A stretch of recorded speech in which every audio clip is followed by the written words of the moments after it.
दिल्ली की हर खबर अपने मोबाइल पर पाने के लिए सब्सक्राइब कीजिए दिल्ली दस्तक न्यूज चैनल को और हर लेटेस्ट अपडेट के लिए बेल आइकन जरूर दबाएं।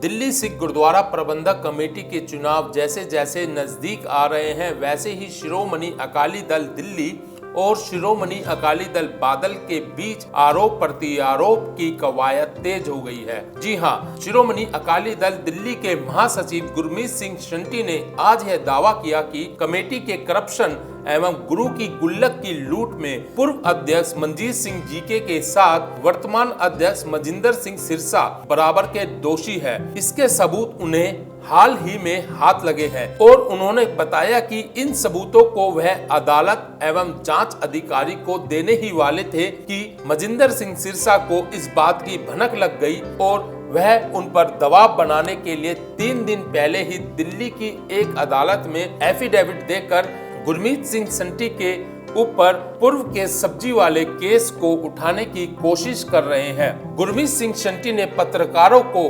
संबोधित करते हुए यह भी दावा किया कि मंजीत सिंह जीके के कथित घोटालों में मजिंदर सिंह सिरसा की भी पूरी भागीदारी है, क्योंकि वह उस वक्त महासचिव होते थे और सभी बड़े मामलों में दोनों पद अधिकारियों के हस्ताक्षर भी होते थे।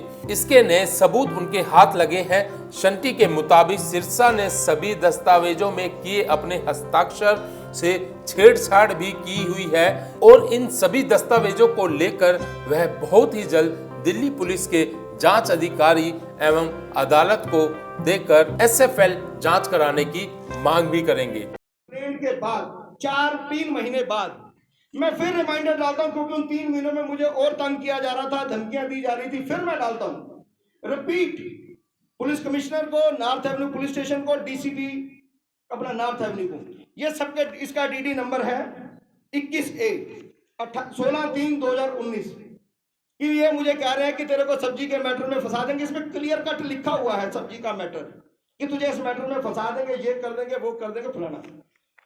उसके बाद क्या होता है कि मैं दिल्ली गुरुद्वारा कमेटी के मौजूदा ऑफिशिएटिंग प्रेसिडेंट जो उस टाइम होते हैं हरमीत सिंह कालका, क्योंकि जीके जी को उस मैटर में जब उनके ऊपर एफआईआर हो जाती है जनवरी 2019 में, तो उनको वहां से हटना पड़ता है, शर्म के हमारे पार्टी को भी उनको हटाना पड़ता है। तो ऑफिशिएटिंग प्रेसिडेंट होते हैं हरमीत सिंह कालका। ये लेटर है 5/4/2019 का दिल्ली सिख गुरुद्वारा मैनेजमेंट कमेटी का हरमीत सिंह कालका का लिखा हुआ। वो इसमें लिख रहे हैं कि मुझे ऑफिस के स्टाफ ने गलत गाइड किया, मिस गाइड किया, इसलिए मैंने जो अथॉरिटी को लेटर निकाला था या कोई इंक्वायरी कमेटी बनाई थी वो मुझे गलत गाइड करके बनाई गई थी। सो जैसे ये बात मेरी नॉलेज में आई तो मैंने इस लेटर को कैंसिल कर दिया है। ये मैं नहीं कह रहा, हरमीत सिंह कालका जी कह रहे हैं, ऑफिशिएटिंग प्रेसिडेंट।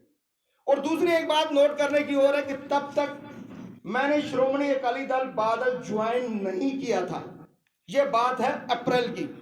मैंने ज्वाइन किया था नवंबर 2019, 6 महीने बाद, 7 महीने बाद। तो इसलिए मैं इनकी पार्टी का मेंबर भी नहीं था, निर्दलीय मेंबर था। उसके बाद मैं दिल्ली गुरुद्वारा कमेटी को एक आरटीआई डालता हूं। आरटीआई डालता हूं मैं 16/4/2019 को। 16/4/2019 को मैं आरटीआई डालता हूं, जिसमें मैं पूछता हूं कि क्या 2009 से 13 के बीच जब मैं दिल्ली गुरुद्वारा कमेटी में जनरल सेक्रेटरी रहा, क्या सब्जी के प्राइसिंग, उसकी क्वालिटी, उसकी क्वांटिटी में, मेरा ये पहला क्वेश्चन है कि किसी तरह की कोई गड़बड़ हुई है तो आप कृपया मुझे बताएं। तो उसका जवाब ये मुझे दिया जाता है कि हमारे यहाँ आपके टर्म में जो काम हुआ था उसमें प्राइसिंग, क्वांटिटी, क्वालिटी को लेके किसी तरह का कोई गड़बड़ घोटाला नहीं हुआ। उसके बाद दूसरा मेरा क्वेश्चन होता है कि क्या आपने रूटीन चेकिंग में इसकी जो ऑडिट वगैरह वगैरह करवाई है, तो उसके विषय में वो जवाब देते हैं कि हमारी सब ऑडिट कंप्लीट है, हमने सारे अकाउंट्स चेक कर लिए हैं, तो इसमें भी किसी तरह की कोई गड़बड़ घोटाला नहीं है। तीसरा क्वेश्चन मैं पूछता हूं कि क्या आज तक दिल्ली गुरुद्वारा कमेटी ने किसी तरह की कोई कंप्लेंट मेरे खिलाफ फाइल की है या किसी को ऑथराइज किया है? तो उसका जवाब भी वो देते हैं, नहीं, ऐसा कुछ नहीं है। ये इनकी इंफॉर्मेशन ऑफिसर्स हैं अवनीत कौर, इन बातों का जवाब ये दे रही हैं, लेकिन अकेले ये नहीं दे रही। अब सबसे बड़ी बात ये है, ये जवाब कौन दे रहे हैं? ये जवाब दे रहे हैं कमेटी के 11 ऑफिसर्स, उनके डिपार्टमेंट्स की स्टैम्प्स हैं, उनके सिग्नेचर्स हैं, चाहे वो अकाउंट डिपार्टमेंट है, चाहे रिकॉर्ड डिपार्टमेंट है, चाहे जनरल मैनेजर है, चाहे परचेज मैनेजर है, चाहे कोई भी डिपार्टमेंट है, उन सबके ये सिग्नेचर्स हैं with stamp. RTI central government ने बनाई है, दिल्ली गुरुद्वारा कमेटी ने नहीं बनाई।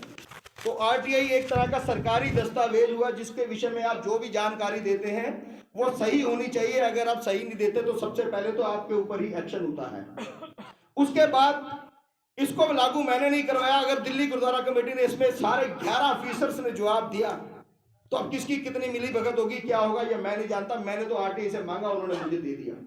इतना ही बंद नहीं है, इसके बाद 24/4 उसके ये जो 16/4 है। अब इसके बाद जो मोड़ आता है कि इसके बाद हरजीत जीके मेरे खिलाफ जाता है। अब याद करो, मैं शुरू हो गया 2018 से और उसको अब याद आई मेरे खिलाफ सब्जी का केस दायर करना चाहिए। तो अप्रैल 2019 में 16/4 के बाद वो 23/4 को मेरे खिलाफ कोर्ट में जाता है सब्जी के मैटर को। अब आप ध्यान कीजिए कि 2013 से लेके 2019 अप्रैल तक इनको मैं बिल्कुल पाक साफ लगता हूं। ये प्रधान है, इनके ऊपर जब तक एफआईआर नहीं होती तब तक ये मेरे खिलाफ नहीं जाते।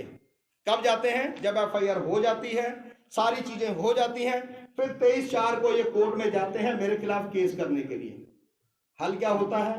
23/4 के बाद जब केस ये दायर कर देते हैं तो दिल्ली पुलिस का जो आईओ उसमें अपॉइंट होता है वो दिल्ली गुरुद्वारा कमेटी से 8-10 तरह के क्वेश्चन पूछता है।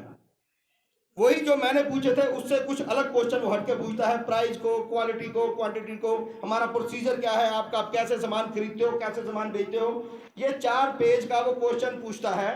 ये चारों पेज के क्वेश्चन के जवाब कौन दे रहा है? दिल्ली गुरुद्वारा कमेटी का general manager. Delhi Gurdwara committee का जनरल मैनेजर। चलो आरटीआई में तो मेरी मिली भगत हो गई, आरटीआई में हो सकता है किसी वजह से उन्होंने गलत जवाब दे दिए। अब तो भाई दिल्ली पुलिस के आईओ ने पूछा, 10 सवाल पूछे, 10 सवालों के जवाब में भी आपने नटशल में वही क्लियर किया कि हमारे यहाँ पर किसी तरह की कोई गड़बड़ घोटाला नहीं हुआ। सब्जी के मैटर में या किसी भी मैटर में हमारी ऑडिट हो गई तो हम सब बिल्कुल क्लियर हैं। होता क्या है कि उसके 2 महीने बाद 6/6/2019 को कोर्ट इस केस को डिसमिस कर देती है सेकंड टाइम। फर्स्ट टाइम 2013 में चला, 2015, 2 साल इसलिए लगे क्योंकि जिसने केस किया था कोर्ट के 17 बार बुलाने पे, 17 टाइम, मैं नहीं कह रहा, कोर्ट का रिकॉर्ड बोल रहा है, 17 टाइम कोर्ट के बुलाने पर वो कोर्ट नहीं जाता तो 2015 में कोर्ट केस को डिसमिस कर देती है। अब इन्होंने इसकी प्ली ये ली थी कि क्योंकि वो कोर्ट में सही ढंग से केस को परसू नहीं किया गया था इसलिए वो केस डिसमिस हो गया। तो भैया तुमने तो सारे जोर आजमाइश की, सब कुछ किया, तुम्हारा केस तो 2 साल भी नहीं चला, 2 महीने में डिसमिस हो गया। 23/4 को डाला, 6/6/2019 को केस डिसमिस हो गया। 2 केस डाले गए, एक 156(3) और एक 200 CRPC।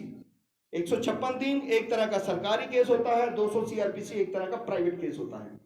आज हालात ये बन गए कि आज जो आपने मेरे ऊपर केस डाला हुआ है वो मैं आपके माध्यम से बताना चाहूंगा कि आज दिल्ली गुरुद्वारा कमेटी के जो एक्स प्रेसिडेंट और उनका भाई हरजीत सिंह जीके हैं। आपको बता दें कि 2013 में गुरमीत सिंह शंटी के खिलाफ सब्जी का केस उठाया गया था जिसको 2015 में अदालत ने डिसमिस भी कर दिया था। इसके बाद वर्ष 2013 में अकाली दल बादल की अगुवाई में मनजीत सिंह जी के अध्यक्ष बने, तब केस क्यों नहीं डाला गया जबकि वह निर्दलीय सदस्य थे और किसी भी पार्टी से नहीं जुड़े थे। इसके बाद वर्ष 2015 से दिसंबर 2018 तक मनजीत सिंह जी के प्रधान थे, लेकिन सब्जी का मामला फिर भी नहीं उठा। लेकिन 2019 में जब गुरमीत सिंह शंटी ने मनजीत सिंह जीके के ऊपर करप्शन एवं गुरु की गुल्लक की दुरुपयोग का मामला उठाया, तब उन पर दबाव बनाने के लिए जीके ने अपने सदस्य भाई के जरिए 2019 में सब्जी का केस फिर से उठाया। हालांकि 6 जून 2019 में कोर्ट ने केस को डिसमिस कर दिया था।